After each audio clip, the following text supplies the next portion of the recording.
What's up, guys? Welcome back to Newswave. Before we start, the Smash Bros giveaway did end last night. Sent emails out to 2 different people, got word back from one. So we right now have one winner. I'm waiting to hear back from the other person, so I can at least say congratulations to Nate for winning one copy of Smash Bros Ultimate. It's being sent out to them. And then when we get word back from the other person, I'll put the announcement out on Twitter with Twitter handles and everything, so we can make it official on there. But yes, that has ended. And I told you guys we would do something through the holidays, kind of like to go through the holidays. And I was trying to figure out what to do.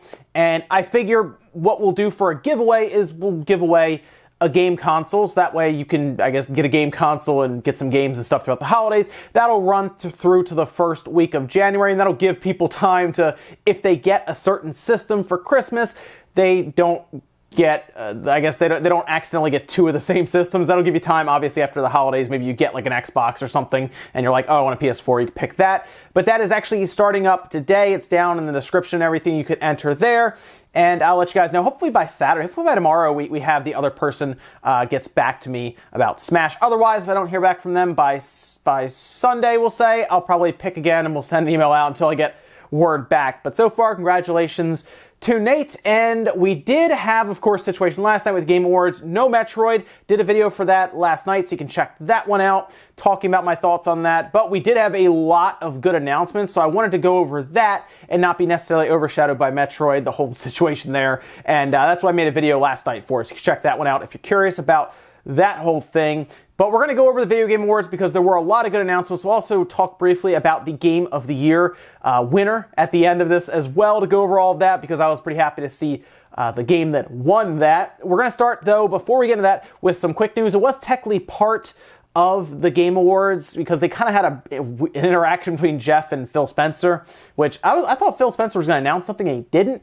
But we did find out that Devil May Cry 5 is getting a demo, and it's actually live today. So you can get it, but it's only on the Xbox One. So it's not on any other platform. The Xbox One seemed to get an exclusive demo, I guess, for it. So that's a thing, I guess. But yes, you can play Devil May Cry 5 as a demo on your Xbox. I'll probably check it out. Maybe we could do a gameplay video of it for maybe people who don't have an Xbox, but they want to see how it plays and everything. Maybe I'll do a video, we can check it out and see how it looks, definitely, because on the Xbox One X, I expect some good visuals and everything out of it, and we'll see how it plays and if it's a good iteration in the Devil May Cry series. Okay, so the Game Awards. There was a lot to go over. This was a longer show than I thought it was going to be honest. I mean, it started up at 8:30 and then it went till almost midnight. So yeah, it was 3.5 hours almost of a Game Awards show. So it was pretty long, but what's interesting was when I was going through it, I realized there weren't as many commercials or adverts as we had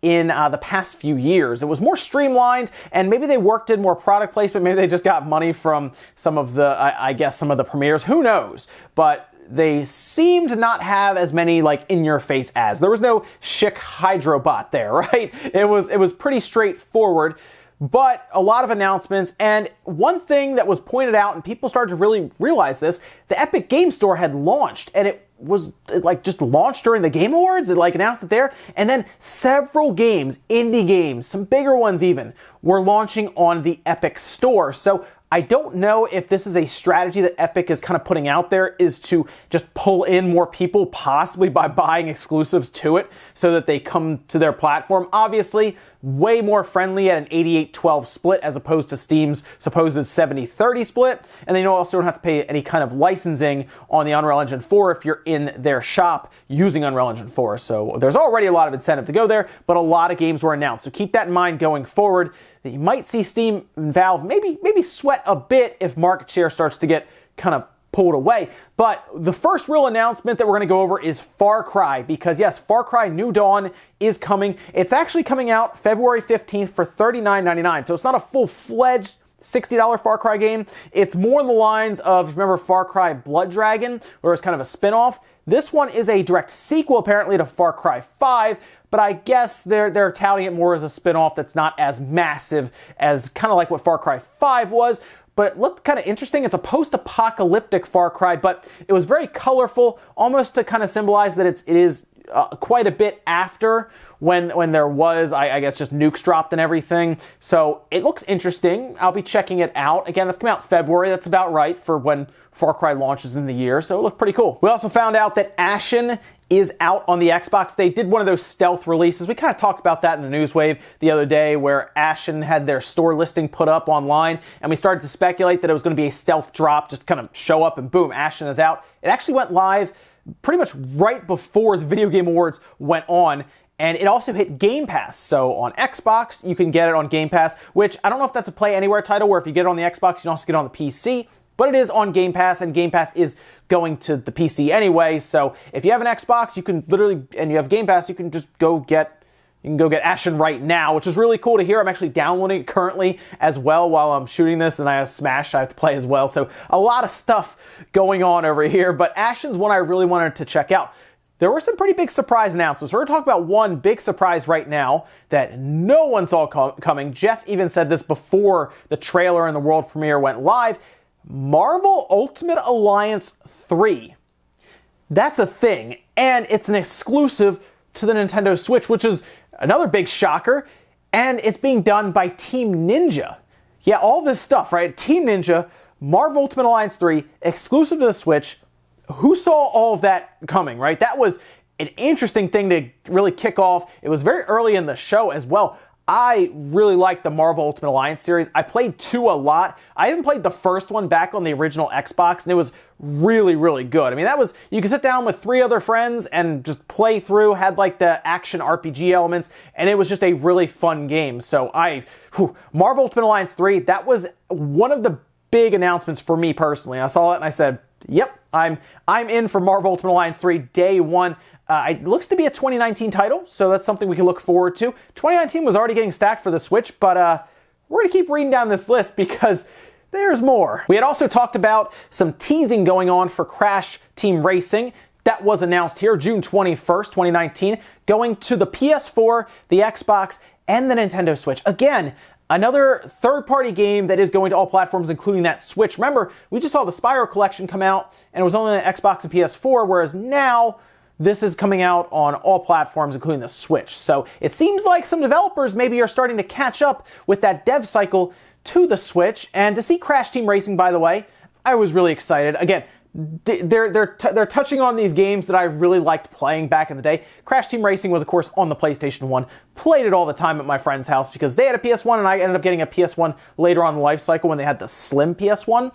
But absolutely loved that game. Played it all the time over there. And then, of course, when I came home, I played on my 64 and played Mario Kart. But it was still a lot of fun to play that. And to see it showing up with those kind of visuals, which looked great, by the way. And now here we are in it's going to be 2019. It's coming out in June. But to see it showing up now so much later, and it looks so much better. It's kind of like how people who are big fans of Crash Bandicoot 1, 2, and 3 then see it move over to that Insane trilogy. That's kind of like the feeling I'm getting here where I'm looking at it and I see nostalgia kind of showing up in a game for 2019 that is just a game I remember playing with a lot of friends. Crash Team Racing, I'm there for that, definitely. Okay, so we saw Obsidian as well show up there, and we already knew they were going to be there, and they announced a game called The Outer Worlds. And I saw this game, and it's from the creators and director of Fallout, the original Fallout, and New Vegas, and I saw it and I said, that just looks like Fallout, but it can't be as broken as Fallout 76. It probably won't even be as broken as like a Fallout 3 or anything like that, because they'll be using, I guess, a different engine and everything. So I saw it and I got really excited because that's kind of what I want, is a Fallout game that's not broken or janky, as everyone says. If you read the reviews, they're like, it has a Bethesda level amount of jank to it.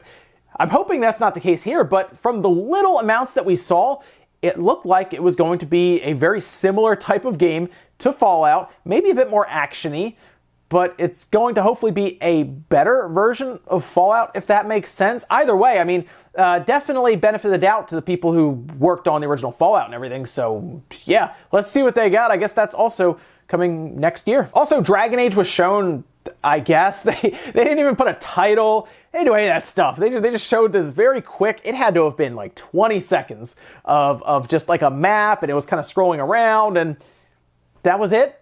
They didn't say Dragon Age, nothing. We just kind of assumed it because they flashed BioWare in the beginning, and we said, oh, cool, Dragon Age. They really did have a skeleton crew working on this thing if they didn't even have like a a CGI trailer ready that would show us a bit more, or even a title ready. Okay, sure. Dragon Age, yeah, okay. We'll wait for that maybe at E3 next year at the EA Play, so here's hoping. And then we get to a category that is a weird category to begin with. It's racing and sports merged into one because, I mean, the sports category is kind of a joke at this point anyway, because it's basically the same games every single year. What are they going to flip a coin and say, oh, FIFA was better than NBA 2K this year, so I guess we'll give it to FIFA, and then maybe 2K can win it back next year. Forza Horizon 4 won, by the way, which is well-deserved.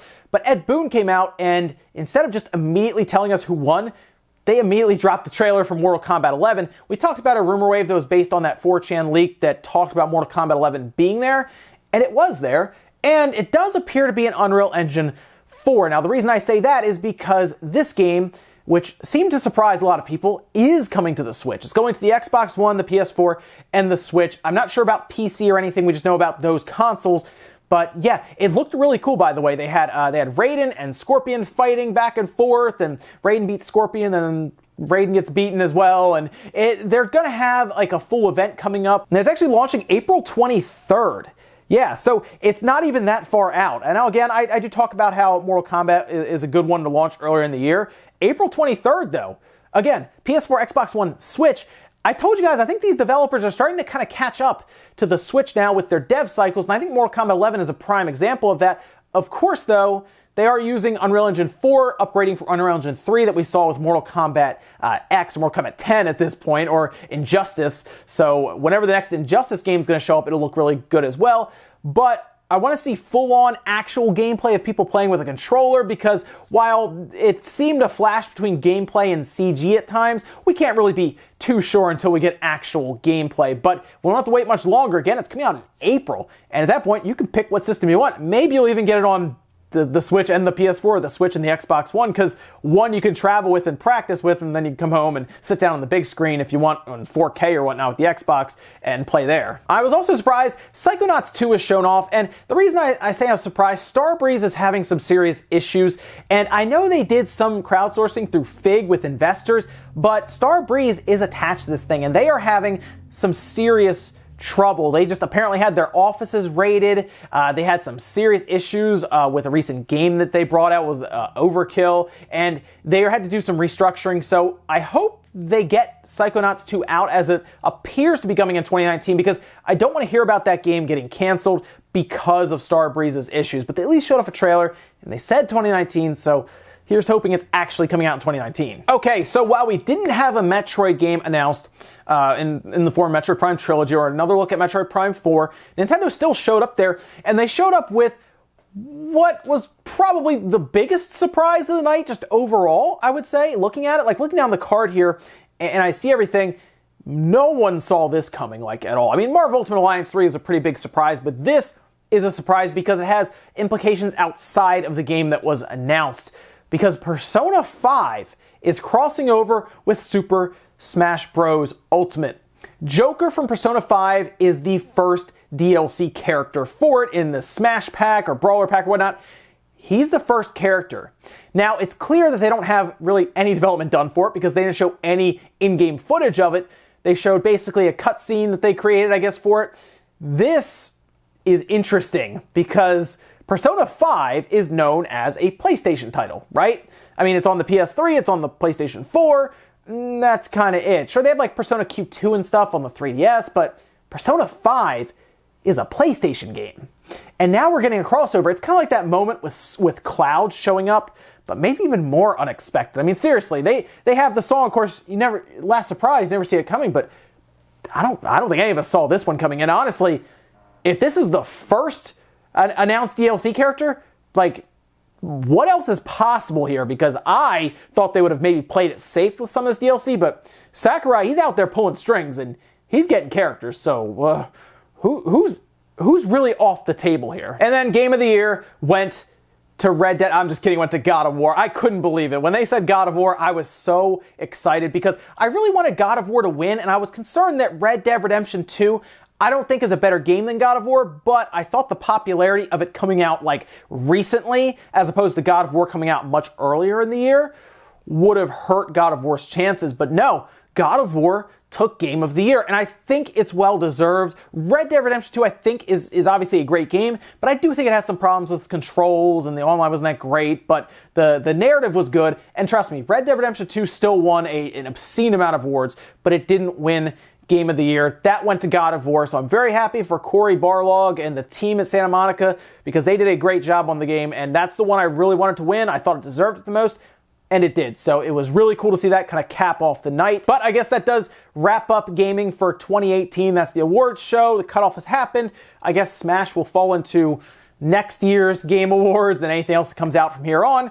But it was a good year in gaming, and I'm looking forward to 2019 because 2019 is looking very strong for Nintendo, and we'll probably see some hints or just outright showcases of next-gen hardware for the Xbox and the PlayStation. So looking forward to 2019. The Game Awards did a great job capping off 2018. So good job, Jeff Keighley and his team, and looking forward to next year. Ladies and gentlemen, that's going to do it here for Newswave. If you enjoyed this video, guys, hit the like button. It really helps out. If not, hit the dislike. Leave comments down below about everything we talked about here today. You're going to have to tell me what the biggest announcement was for you at the Game Awards. What, was it Joker and Smash? Was it Marvel Ultimate Alliance? Maybe you just saw Mortal Kombat and you were so excited because you've been waiting for Mortal Kombat 11 and you're ready to make a run in Mortal Kombat again. Hopefully that adventure mode is in. We'll find out more though in a bit. Thanks guys for watching, and I'll see you next time.